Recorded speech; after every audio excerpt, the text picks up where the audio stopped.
good evening. I am at the Kino Theatre in St Leonard's and I'm about to give a talk at the wonderful Bavard Bar, which is run by wonderful Tim Bavard, who you will see because he will introduce me. And I'm actually with Jane, who has been an amazing filmer, and she's going to film on Saturday at the Hastings Park Run. And I'm with Anadi, and so welcome, and I look forward to speaking soon.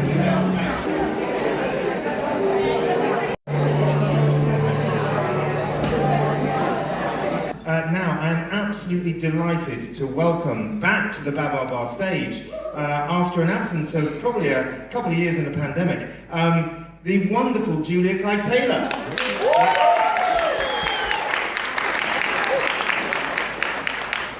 I need a microphone. I also need my clicky thing. Thank you. Right, and it's all there.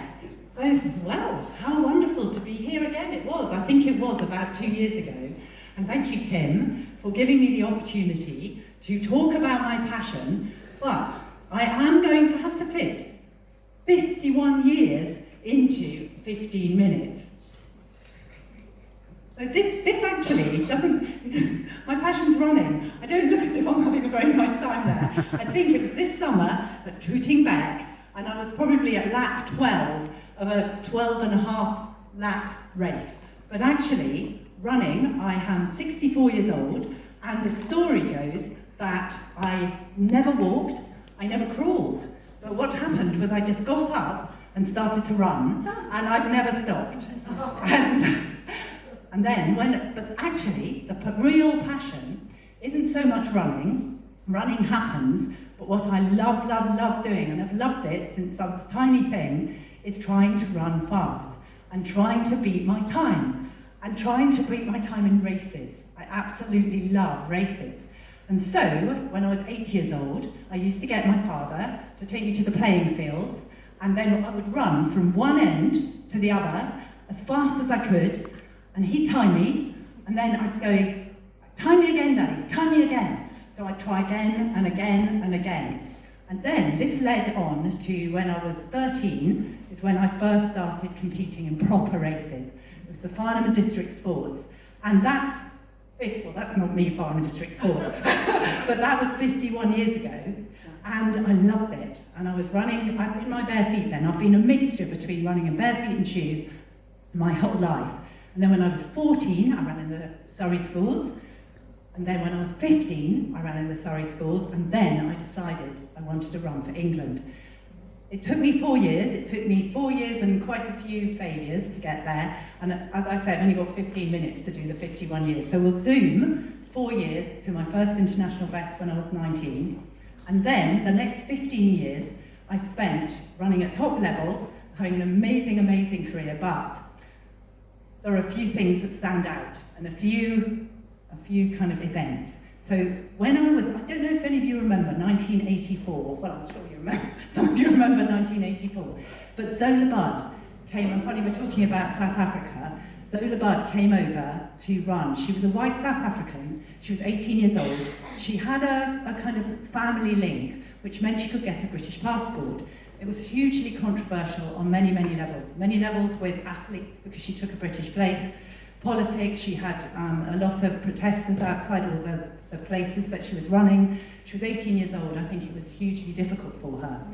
But I had the amazing experience of running in a world record race she ran. She ran 2,000 metres, July 1984, and I was made up the British field. Now, I wasn't a 2,000 metre runner. My events, really, everything from 5K to marathon was the events I ran as a top athlete. But they were making up a British field. They knew she was going for a 2,000 record. I was a good runner, so they put me in the field. But firstly, before I show you the clip, we have to say that, well, maybe I'll show you the clip. So here we are. So 2 things. I have a different name because I was married to someone else. And actually, weddings and getting married is another of my passions, but that's for another podcast. So my name is Julia then. I also had orange hair at the time because I'm on the outside. Because race, I had suddenly decided to go from blonde to henna, and I put 2 boxes of henna on my hair. There I am on the outside, number 14, with my orange hair. And what was amazing about that race was I kind of went through, to be honest, my personal best for 800 in its 5-lap race. The first 2 laps, I practically went through my best time for 800 metres. I was hanging on to the back of the field. But what was incredible was I had the experience of being in the race, not actually minding where I came in the race, and the crowd at Crystal Palace. I filed out onto the track with Zola, a tiny, weeny little thing, and I had just been behind her. And I was like this great, big, strong thing compared to this little, tiny thing in bare feet. And then the crowd at Crystal Palace were on their feet. And to be in that experience with the world record being run, where I didn't actually care about my own performance, was just an incredible, and a wonderful thing and a wonderful privilege to be part of that history. Then, the middle 80s were actually my best years. We go on to 1985. Well, I think we do. in 1985, Julia Gates. here I'm still Julia Gates, I'm still married to this one. There I am, winning the Dublin City Marathon, and that was an incredible experience. So, coming into that final stage, I recognise how fortunate I am to have that experience. I can't remember the name of the street in Dublin, but it's a great big street. As I came round, I had the camera van, the radio mic. They tried to interview me at 23 miles because I looked quite relaxed. And they tried to do a radio interview with me, which was not easy. And I'm coming into the final part of the race. I've got a radio van, television cameras, I've got a helicopter above me, I've got police vehicles either side. So, you know, there could have been anything going on. And the crowd again were roaring, but then they were roaring for me. And that was obviously a very, very peak experience. So winning a race is wonderful. We then go on to, so that was October 85. I carried on getting very fit, and in the April 86, I was the 7th British finisher in London Marathon. I was the 3rd British finisher, and that qualified me for the Commonwealth Games. So this was my biggest success. So here I am. Well, no, I've got 2 clips. There's the field. Still Julia Gates. 2 years. Actually, this guy has got the record at the moment. This guy here, who's number 5, he's going for the PB.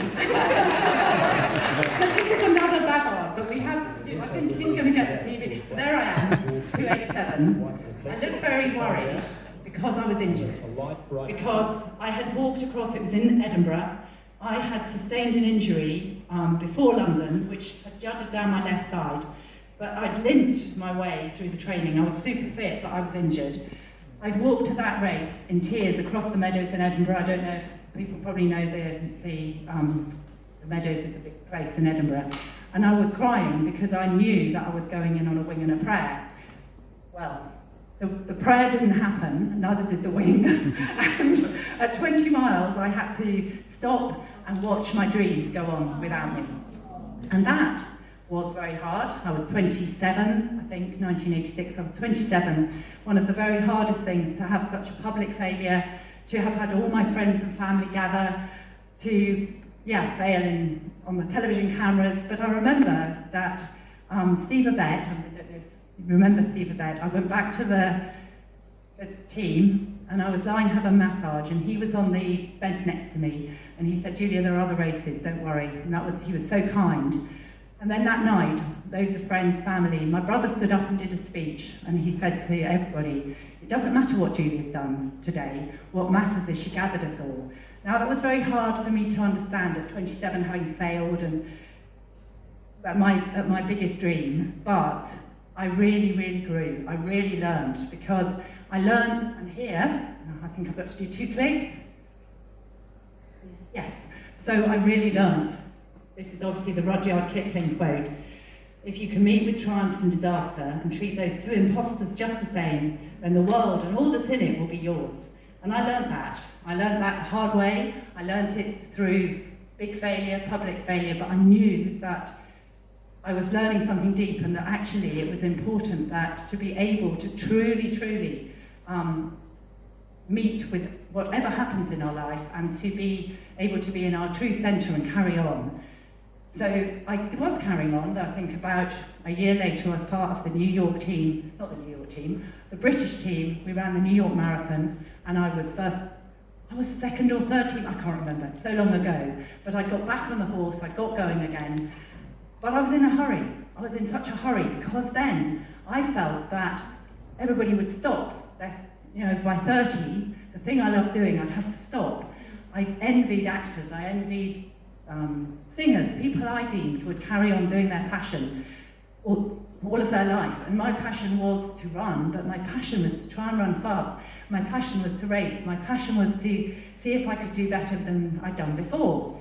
So I was in a hurry, which meant I went through a cycle of understanding that there was a need to just run fearlessly without any attachment to an outcome. But I was in this big hurry, so I would often try too hard. I'd get ill, I'd get injured. But I did learn how to let go. Yes, when we detach ourselves from the outcome, we become free from fear. And actually that was something that I knew that the best races I ran was when I was fearless, when I didn't have an attachment. I didn't have I always had a goal, but that was different, but I didn't get attached to the outcome, and I ran completely fearlessly. And also, what was interesting was I discovered that the running race never ends, because what happened was I got fearless, and I would run, and I carried on running very fast till I was in my early 30s. But I still love running fast, but what happened is, the truth of the matter is that I've actually got faster and faster and faster and faster and faster, then I've got slower and slower and slower and slower and slower. But the passion is trying to run fast. What I absolutely love is the racing. What I absolutely love is trying to beat my time. And actually, by being able to let go of the attachment to an outcome, have a goal, that's a different thing, but the lines in the sand have changed. And so now, here I am, 64, and I'm running still, and this is this summer. This is the race in Tooting Bec. I'm looking a bit better than I was in the picture at the beginning. And there we are, we're all. This is the Veterans Athletics Club Championships in Tooting Bec. And it happened in June this year. And we're all got to be 40 or over, and we've all got different age groups. And it's no different. So even though the time I ran there is 5 minutes, I think, slower than my top 5,000 metre time. 6 minutes. I think that right, Nige. Yes, at least 6 minutes slower. But it feels the same. Trying to race, all of us on the track together, racing each other, going for it, doing our best fearlessly. It's exactly the same. And it's a joy to experience my passion still at 64. And here, this was again in June this year. I'm in the Regent's car running a 5K. I'm actually the fourth female here. Look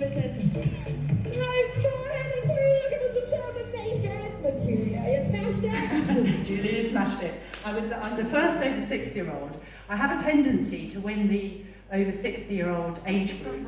But it doesn't matter, does it? I'm like racing everybody. I like racing the guys, I like racing the young women, I like racing anybody who wants to race me, come and race me. Actually, when I was a teenager, I used to go to parties and end up, everybody else was smoking dope and drinking alcohol, and I never really got on with either of them because I was always keen on being a runner. But I always would have the boys. We used to wear long skirts in the 70s, we do now, don't we, to parties. And I'd hitch up my skirt and tuck it in my knickers. And then I'd be racing the boys. And this was, I think, my way of kind of, flirting. And so I still like racing the boys. I still like racing the girls. I like racing everybody. And another click. Oh no, that wasn't. We want to go back. I think there's a, no, I don't. Oh yes. Sorry. Now we've got to go forward too, haven't we? So, I don't know how to get it to go.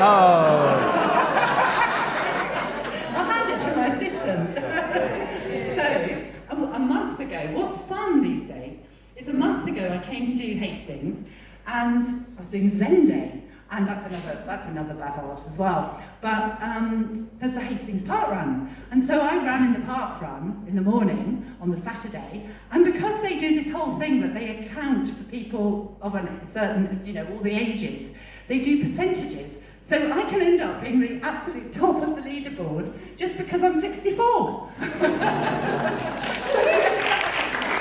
I end up getting this great accolade. So what I've found is that the run fearlessly, keep trying to run fast even if I'm getting slower, keep running races, and then here's to the next 51 years.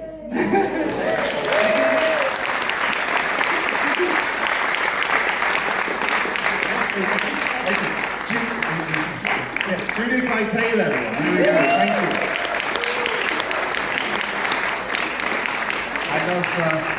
I love the story of how Julia flirted.